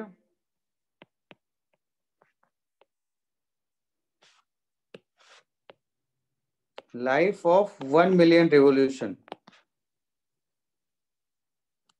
before failure। तो इसे क्या कह देंगे हम कि this is called as 90% reliability.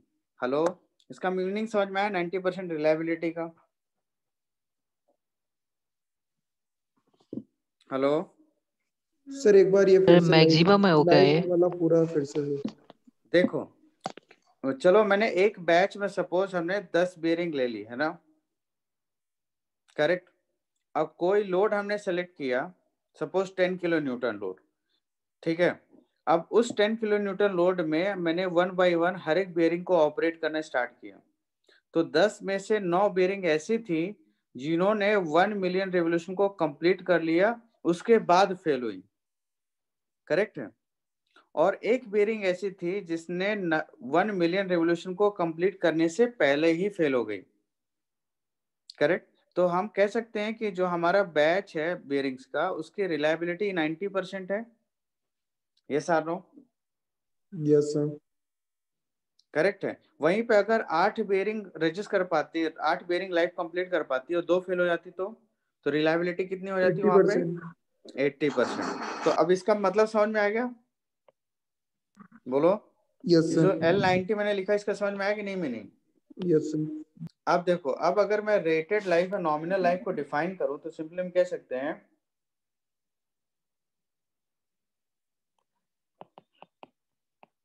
nominal life of a group of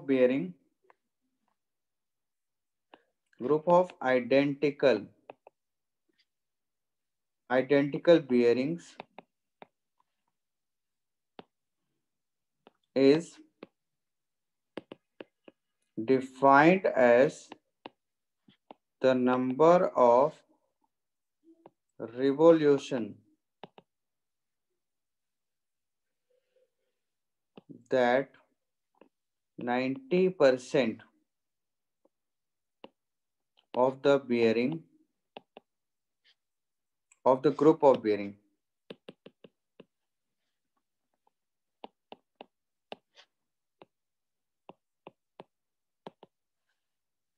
can withstand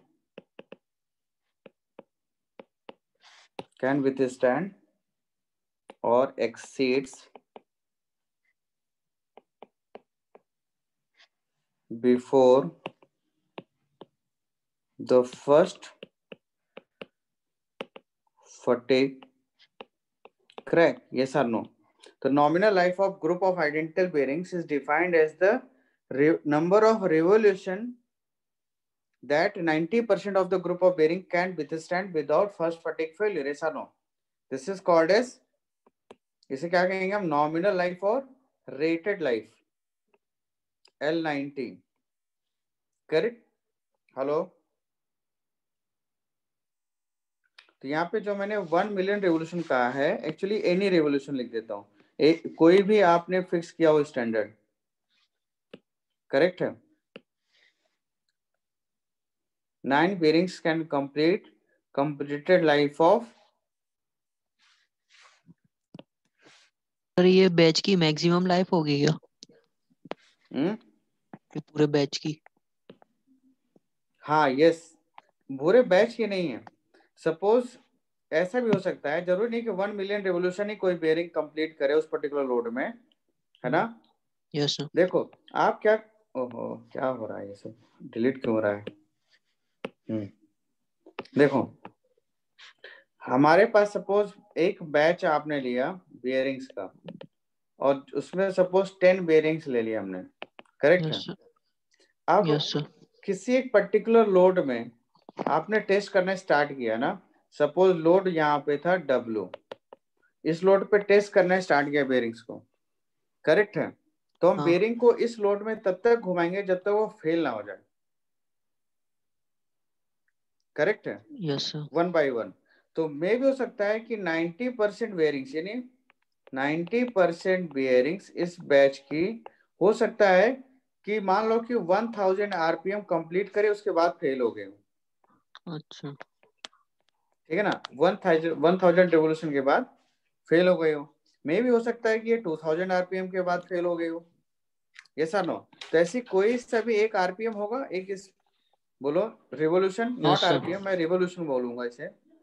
कोई एक ऐसा रेवोल्यूशन होगा जिसको 90% बियरिंग ने रजिस्ट कर लिया होगा विदाउट फेलियर, कंप्लीट कर लिया होगा विदाउट फेलियर। यस और नो?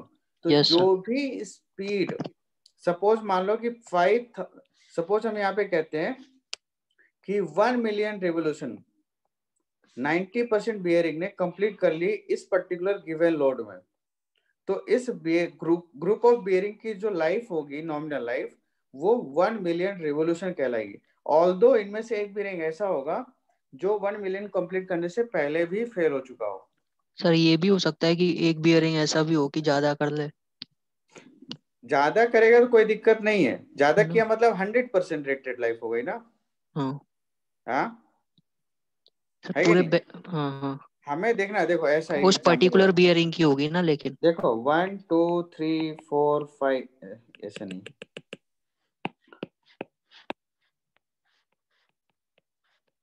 ऐसे 10 बेरिंग है।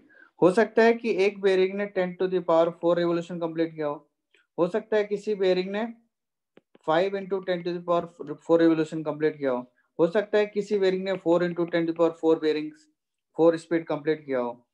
ये सर नो। हो यस सकता है किसी ने 10⁻³ लाइफ कंप्लीट की हो। ये सर नो। हो सकता है किसी ने 5 × 10⁻³ लाइफ कंप्लीट की हो। 6 × 10⁴ लाइफ कंप्लीट की हो सकता है कि कुछ बेरिंग ऐसी हो 1.5 × 10⁴ रिवोल्यूशन कंप्लीट किया हो। ये सर नो। हो सकता है कोई बेरिंग ऐसी हो, ये बेरिंग जो 2 × 10⁴ रिवोल्यूशन कंप्लीट किया, इसने हो सकता है कि 3 × 10⁴ लाइफ कंप्लीट किया हो। इसने हो सकता है 3.5 × 10⁴ रिवोल्यूशन, इसने हो सकता है 10⁵ रिवोल्यूशन कंप्लीट किया हो। ये सर नो, ऐसा पॉसिबल है? बोलो। Yes sir. तो एक ये बेरिंग वह है जो सिर्फ 10⁻³ रिवोल्यूशन तक कंप्लीट किया, और बाकी सारी बेरिंग ऐसी है जो 10⁻⁴ रिवोल्यूशन से ज्यादा लाइफ तक इन्होंने रोटेट हुई हो without failure. Yes sir, yes. तो यहाँ पे बेरिंग लाइफ क्या होगी? 90% बेरिंग मैं कह सकता हूँ कि 10⁴ रिवोल्यूशन से ज्यादा लाइफ तक सस्टेन किया, उसके बाद फेल हुआ हो। यस सर, ये सर नो। यस तो सर। यहाँ पे मेरी 90% रिलायबिलिटी में लाइफ कितनी हो गई? 10⁴ रिवोल्यूशन ना। ऑल दो कि आप देख रहे हो कोई बेरिंग 5 है, कोई 4 × 10⁴ है, कोई 6 है, कोई 10⁵ सर रिवोल्यूशन भी कंप्लीट किया हो। करेक्ट है? बोलो।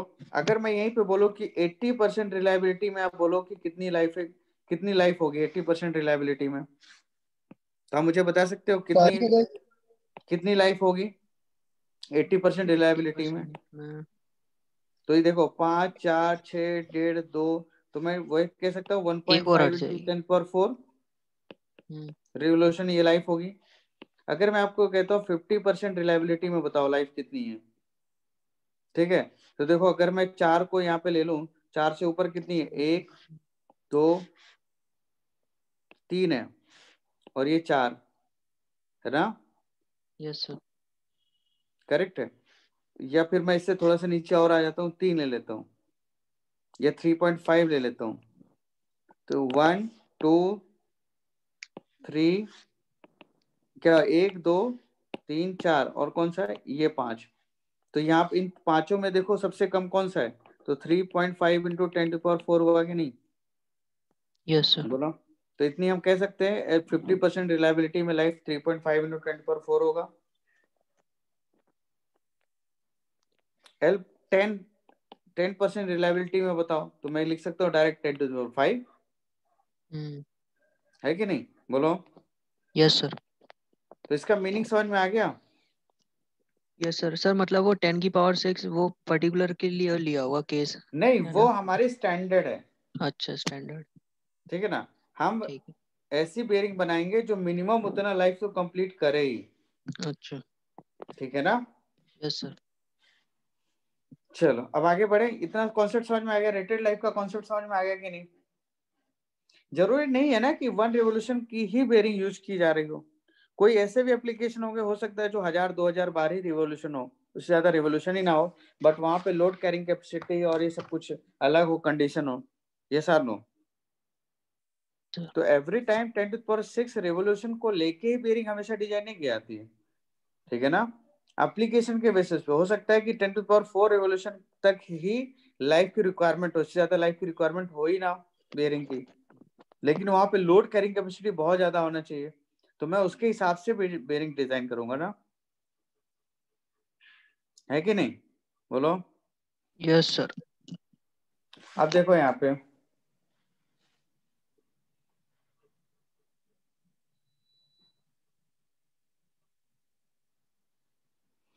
एवरेज लाइफ की अगर हम बात करें, अब देखो एवरेज लाइफ का मतलब क्या हुआ? L 50 है ना, 50% रिलायबिलिटी, करेक्ट है? हेलो, तो यहाँ पे हम एक रिलेशन लिख सकते हैं, L eight any reliability divided by L 90 reliability, या मैं यहाँ पे हेडिंग लिख दूं एवरेज लाइफ ऑफ, क्या लिखना, एवरेज लाइफ का मतलब 50% रिलायबिलिटी, बस ये याद रखना, life of the bearing at 50% reliability.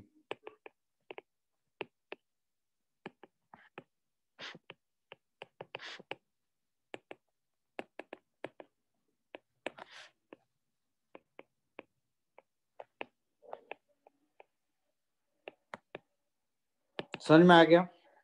बोलो। Next yes sir. एक टर्म आता है दैट इज रिलेशनशिप बिटवीन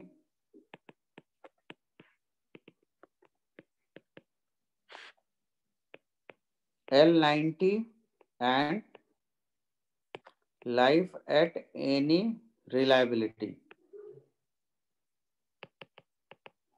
मतलब आपको 90% रिलायबिलिटी में पता है, लेकिन अदर रिलायबिलिटीज में आपको रिलेशन चाहिए,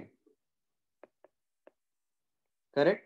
तो हम इस रिलेशन से फाइंड आउट कर सकते हैं, L by L90 life at any reliability divided by life at 90% reliability, this is equal to log 1 by r, और ये नेचुरल लॉग ही होगा, ठीक है ना, मैंने लॉग लिख दिया, आप ln भी लिख सकते हो।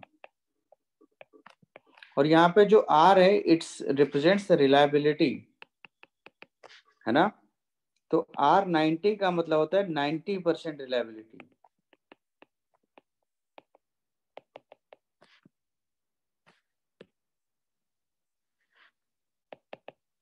करेक्ट, और इसका मतलब होता है, इसका फैक्टर आएगा 0.9। सपोज आप यहाँ पे लिखते हो R 40% रिलायबिलिटी, तो 40% रिलायबिलिटी में R40 की वैल्यू क्या होगी? 0.4, ये सर नो। तो इस रिलेशन की हेल्प से हम लोग किसी भी रिलायबिलिटी में बेरिंग की लाइफ फाइंड आउट कर सकते हैं। Is it clear? Hello, yes sir.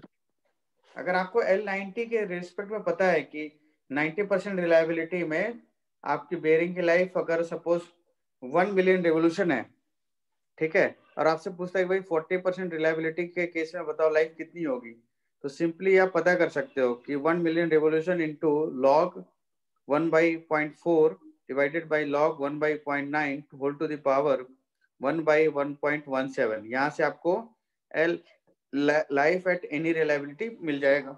Yes और no? Hello,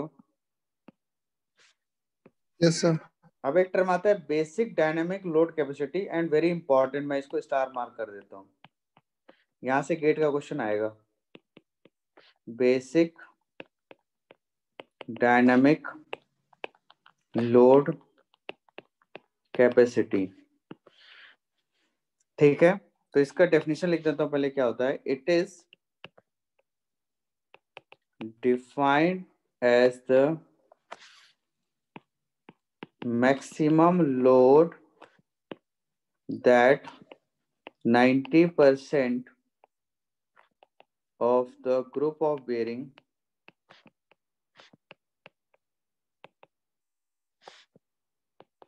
can withstand for a minimum life of 1 million revolution। अब देखो, अभी तक हम आपको कह रहे थे कि कोई एक लोड ले लिया, फिर उसमें हम हर बेयरिंग को फेल होने तक रोटेट करते हैं ना, और फिर देखते हैं कि वो कितना लाइफ सस्टेन कर रहा है। अब यहाँ पे हम कह रहे हैं कि हमारा लोड, अब हमारा जो टारगेट स्पीड है ना, टारगेट लाइफ,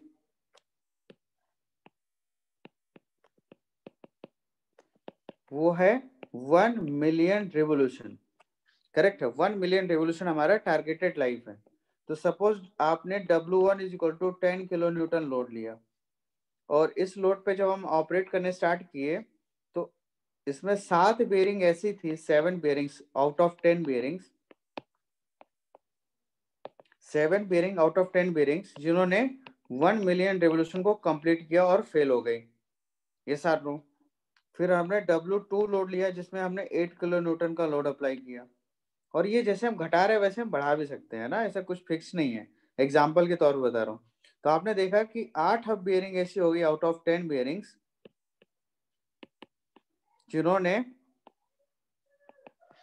1 मिलियन रेवोल्यूशन को कंप्लीट किया। फिर हमने थोड़ा सा लोड और घटाया, 7 किलो न्यूटन लोड लेके आए।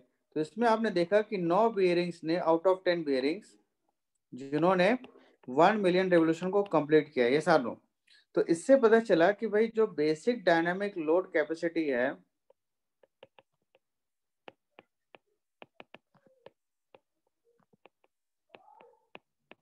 जो बेसिक डायनामिक लोड कैपेसिटी है वो क्या होगा, 7 किलो न्यूटन। तो इसका मीनिंग समझ में आया कि नहीं, कि ऐसा ऐसा कौन सा लोड है जिसमें 90% बियरिंग ऐसी हो जो 1 मिलियन रेवोल्यूशन को कंप्लीट करें, तब उसके बाद फेल हो। यस और नो? हेलो, आवाज आ यस रही है सर। बात को? तो ये यस सर। इसका मीनिंग समझ में आया क्या कि नहीं? यस सर, आ गया। करेक्ट है। हम्म, अब देखो बेसिक डायनामिक लोड कैपेसिटी का फॉर्मूला क्या होता है, it can be represented like this, life at 90% reliability equal to, और बेसिक डायनामिक लोड कैपेसिटी इसको हम C से डिनोट करते हैं, ठीक है? तो C डिवाइडेड बाई, अब इसमें क्या होगा, इधर PE होगा या फिर PM होगा। और आपको पता है PE और PM क्या है, ये सर नो बोलो। इक्विवेलेंट लोड हो गया क्यों? या क्यूबिक मीन इक्विवेलेंट लोड होगा, ये सर नो? यस। करेक्ट है। तो ये जो डायनेमिक कैपेसिटी है, ये C जो है, ये फिक्स होगा for a given bearing, yes or no? For a given bearing जो C है, that is dynamic load capacity, basic dynamic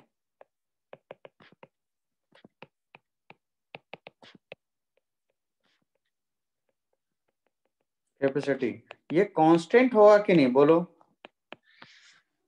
बोलो। अब उस बेरिंग को मैं डिफरेंट लोड में अगर यूज करूं तो मुझे बेरिंग की लाइफ डिफरेंट मिलेगी, ये सार नो?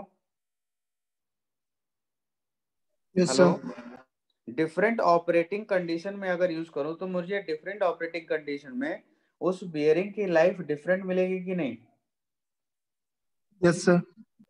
समझ में आया कि नहीं, बोलो क्या कह रहा हूं मैं? तो for a given bearing the basic dynamic load capacities remain constant. Is it clear? बस ये याद रखना। अभी एक आध क्वेश्चन करेंगे। अब देखो k की वैल्यू क्या होती है, k इज इक्वल टू होगा 3 फॉर बॉल बेरिंग। और ये याद रखना, मे भी हो सकता है क्वेश्चन में आपको ना दे। और k इज इक्वल टू होता है 10/3 फॉर रोलर बेरिंग। याद रखोगे, बोलो? Yes sir. इसे याद रखना ही आपको, नहीं तो तबाह हो जाओगे, क्वेश्चन एक ना बनेगा, ठीक है? अब यहीं पे अगर मैं लाइफ को, यहाँ पे हमें लाइफ किस में मिलेगी, लाइफ हमें मिलेगी इन टर्म्स ऑफ मिलियन रेवोल्यूशन, मतलब 10⁶ की रेंज में। अब अगर इसको आवर्स में कन्वर्ट करना हो तो कैसे लिख सकता हूँ, life of bearing at in hours.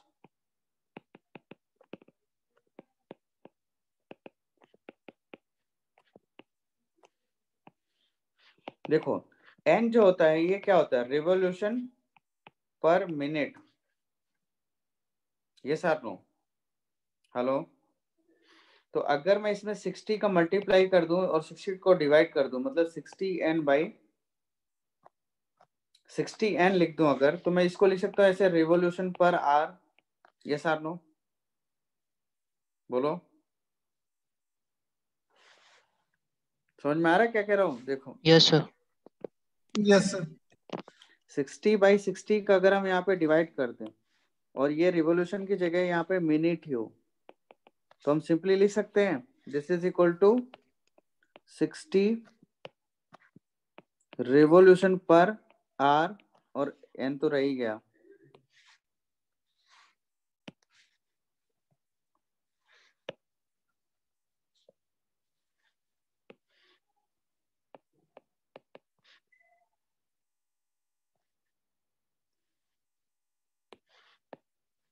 इसको स्मॉल n से लिख देता हूँ, तो 60n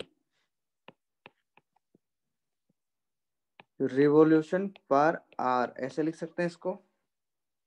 small n represent 60n revolution per hour. Is it clear? तो अगर आपके पास यहाँ पे फॉर्मूला था L90 is equal to C by इधर P और PM whole to the power K million revolution में। अब इसको कन्वर्ट करना है life in hours at 90% reliability, या सिंपली मैं इसको LH लिख दूं, LHR। तो क्या लिखूंगा मैं? L90 रिवॉल्यूशन है ना, मिलियन रिवॉल्यूशन, बोलो। तो divided by L90 divided by, अगर मैं 60 इंटू n कर दूं तो देखो ये मिलियन रिवॉल्यूशन है, या आप इसको ऐसे कर दो into 10⁶ revolution divided by 60n की यूनिट क्या है बोलो? रिवॉल्यूशन पर आर। तो ये कैंसिल आउट होके क्या बन गया? आर बन गया कि नहीं, बोलो। Yes sir.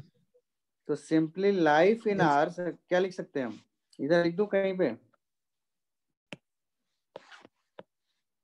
सिंपली यहाँ पे मैं रेड पेन से लिख देता हूँ, लाइफ इन रिवॉल्यूशन होगा C बाई PE और PM whole to the power K in million revolution, and life in hours ये होगा आपका life at 90% reliability in revolution divided by into 10⁶ divided by 60n hours. Yes or no, तो इस तरीके से आप calculate कर लोगे, थोड़ा सा यूनिट में मैनिपुलेशन कर लोगे कि नहीं? हेलो, समझ में आया? कर लेंगे यस सर। तो ऐसे म्यूचुअली हम कन्वर्ट कर सकते हैं, ठीक है। अब देखो बस इतना ही पढ़ना था, खत्म हो गया ये बियरिंग, बहुत हो गई बकवास। चलो अब एक आध क्वेश्चन करा दूं, फिर कल करते हैं क्वेश्चन।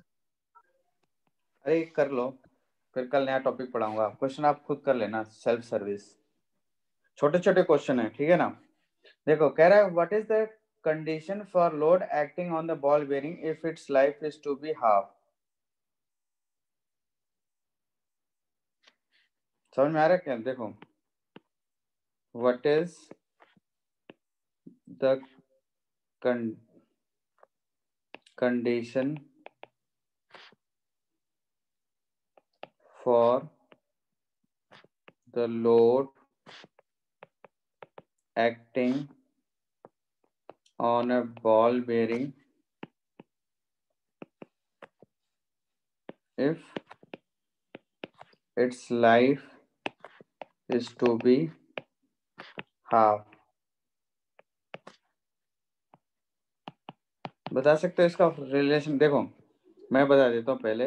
L90% रिलायबिलिटी पे फॉर्मूला था C बाई F, मैं कह देता हूँ, चलो अब क्या PE/PA/W लिखता रहूंगा, ये सर नो समझ जाओगे? ये नहीं समझोगे, लिख के देता हूँ। मान लो ये PE है, तो बॉल बेयरिंग है तो क्या होगा? क्यूब, ऐसे लिख सकते हैं। तो सिंपली हम लिख सकते हैं L90 is inversely proportional to PE का क्यूब, यस और नो। तो हाफ लाइफ में क्या होगा? L50 divided by L90 is equal to क्या आ जाएगा? ये P फॉर 90% रिलायबिलिटी, यस और नो। और 90% रिलायबिलिटी को क्या लिख दूं मैं? PE1 लिख दूं। हेलो, L90 के केस में जो हमारा लोड है it can be written as PE1, और L50 के केस में जो हमारा लोड है ये PE2 कह दें। तो PE1 का whole cube divided by PE2 का होल क्यूब, ऐसा आएगा। हेलो, समझ में आ रहा है दोस्तों? तो तो हमारा क्या कह रहा है? अगर लाइफ, सॉरी L50 मैं यहाँ पे लिख रहा हूँ, लाइफ क्या होगा यहाँ पे? आधी कर दी जाए। तो सिंपली यहाँ पे मैं लिख देता हूँ ना, ये लिखो L,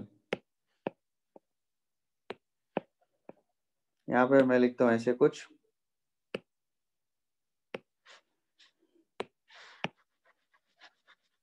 देखो L1 जब था तब हमारा लोड क्या था, PE1। अब जब L1 is equal to L, L2 is equal to L/2 आ गया, तो हमारा PE2 है और इसी की वैल्यू पता करनी है, करेक्ट। यहाँ पे L/2 अपॉन L ऐसे लिख सकता हूँ, बोलो। तो PE1 अपॉन PE2 का whole cube is equal to आ जाएगा 1/2।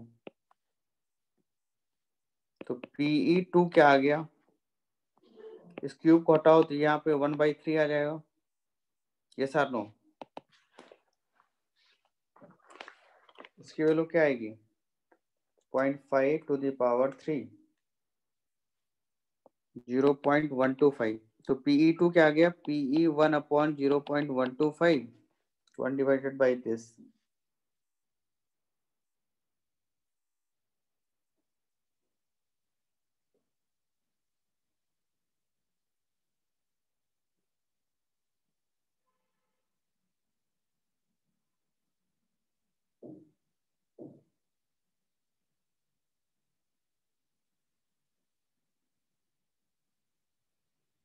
ये सही लिखा है क्या? हेलो? ओहो, सर ये क्यूब कर, गलत लिखा है, क्यूब, 0.793 आएगा। अरे क्यूब कर दिया, मुझे 1/3 करना था। 0.793।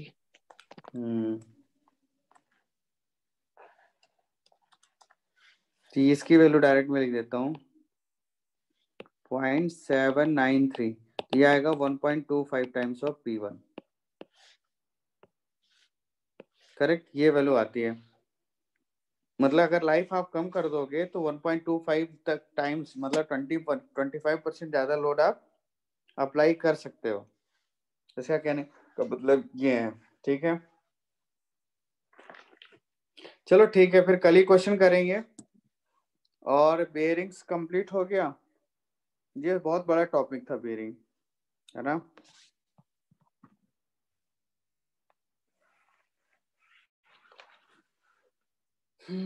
आप कौन सा टॉपिक पढ़ेंगे कल? हेलो?